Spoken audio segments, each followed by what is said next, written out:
our last class we talked about binary operation, right? Yes. Are you with me? Binary operation is simply an operation that is defined over a set of a certain numbers. Okay? An operation that is defined over a set of what? A certain numbers. All right? So in our last class, I talked about 3 separate properties of binary operation. I mentioned commutative properties, right? Associative properties and distributive properties. Those are the 3 properties I mentioned. And I said commutative property is simply a property that is defined over addition and multiplication. Addition and what? Multiplication. So an example I gave for commutative properties,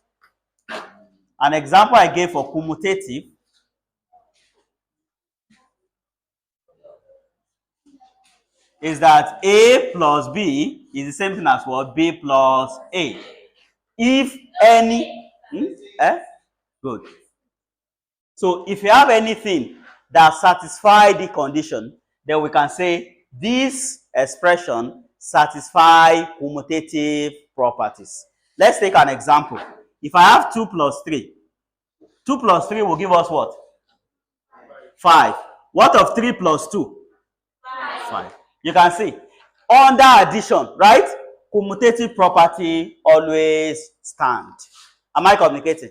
Let's try multiplication and see. If I have A times B, is it going to give me as the same thing as B times A? Let's try it. 2 times 5 is what? 10. What of 5 times 2? 10. Good. So these are all examples of what? Commutative properties. Okay? Commutative properties. Okay? That addition and multiplication are what? Are always satisfy commutative properties. So another thing I said is the symbols. I said sometimes the symbol used in binary operation could be asterisk, right? It could be like a circle and minus inside, or any word symbol. The symbol does not matter. Am I communicating? So if I say A asterisk B, it is what is, if I say A asterisk B equals to AB, or I said A, who is this person walking up and down? Or if I have A,